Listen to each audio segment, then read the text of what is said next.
What do the thorn-covered huts of the Haranir, the twisting roots of Khaz Algar, and a mysterious baby Triceratops pet have in common?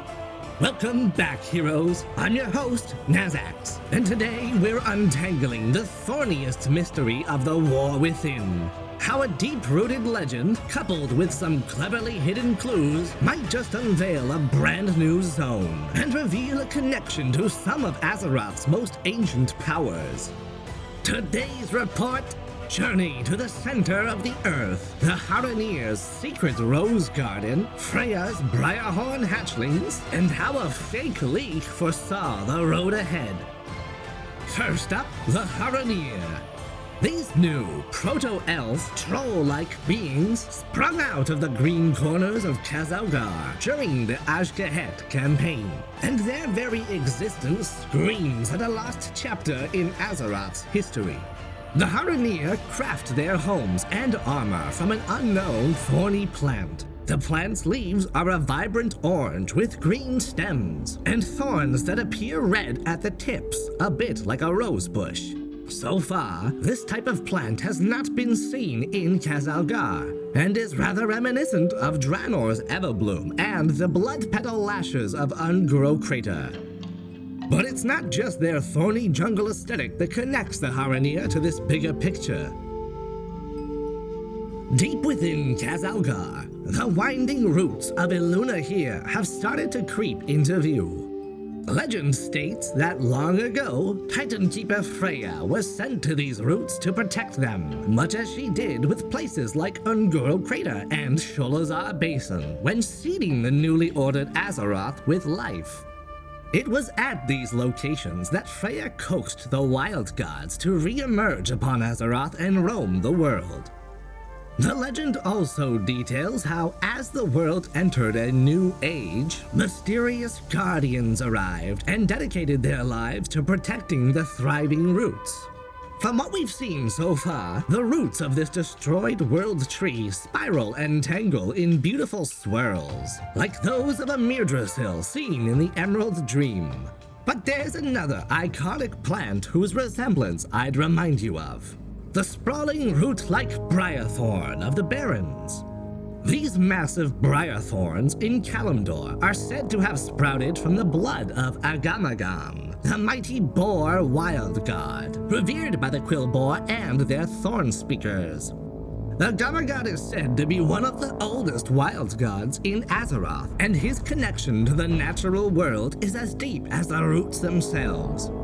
With the similarity between Briar-thorn and the roots in Khaz Algar, paired with the Haranir's unseen thorny domain, we're starting to get a clearer picture of what lies ahead in the War Within.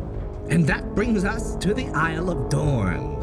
This isle was likely named in tandem with the Watcher Dornick, who once held charge over it. But if we dig into the meta-inspiration for the name, there could be more at play.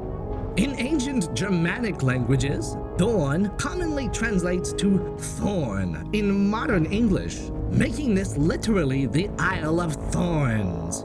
But hold on, we've seen another potentially prickly detail. In the book Art of the War Within, we see concept art of an earthen clad in a boar pelt. Strange, right? Because there are no living boars seen in Khaz Algar. What if these boars could be hiding in a yet-to-be-discovered zone? A place where the Haranir's thorny heritage intertwines with the legacy of Agamaggan himself? And what if I told you that Blizzard might have already given us a glimpse into these root-bound lands back in Dragonflight in the form of a seemingly harmless pet? Introducing the Briarhorn hatchling. This little stone Triceratops popped up in the time rifts added in patch 10.1.5 of Dragonflight, being sold by the vendor for the Titan Utopia timeline. While he might look like a cute, irrelevant creature at first, there's more to him than meets the eye.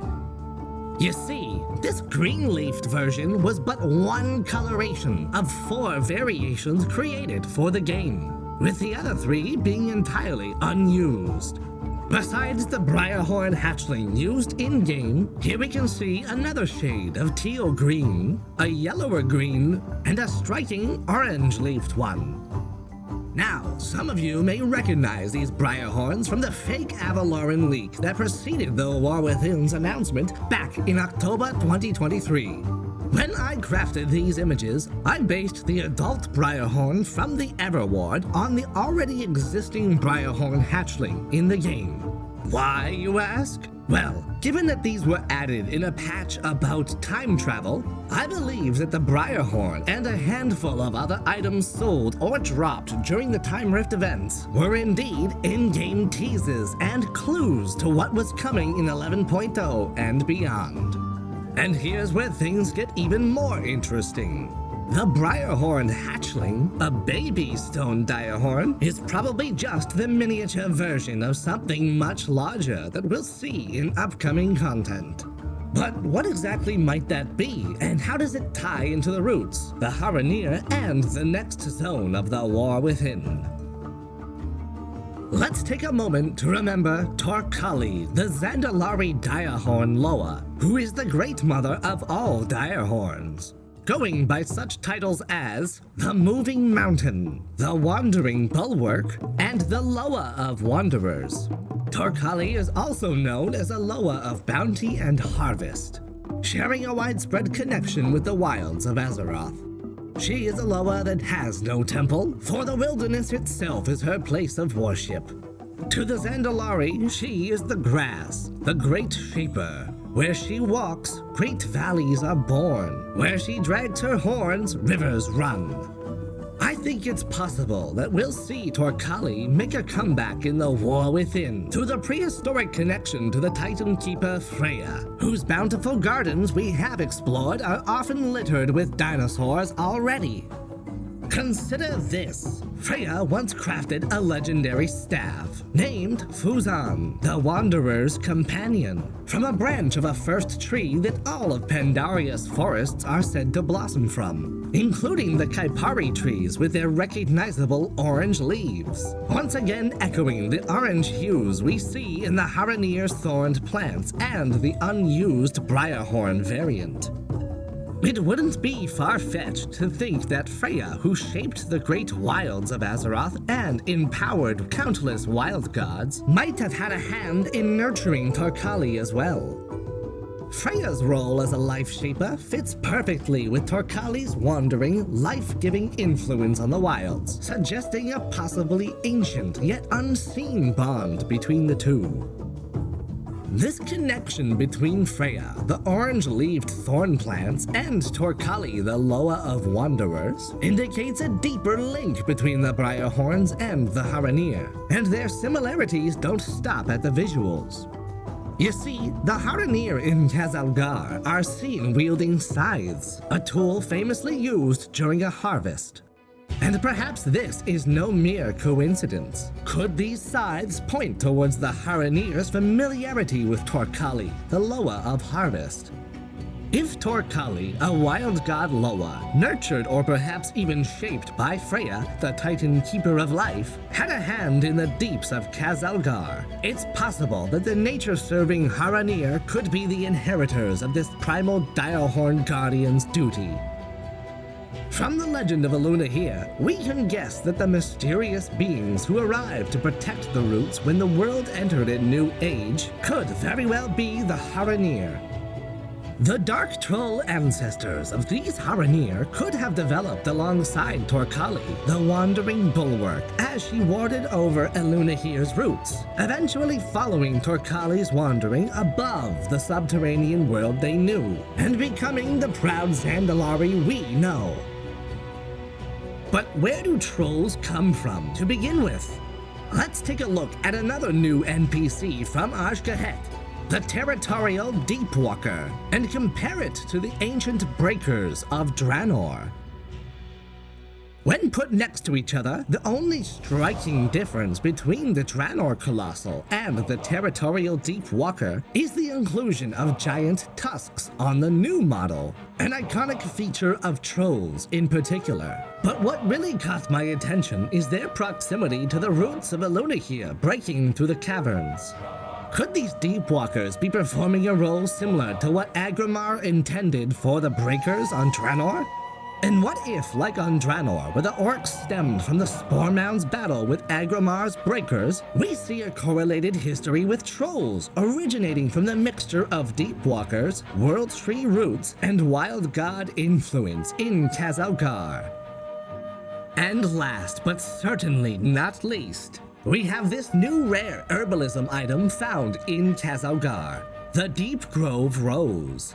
Rose bushes are known for their thorny stems, appearing reddish at the tips, just like the thorns on the gear and huts of the Haranir.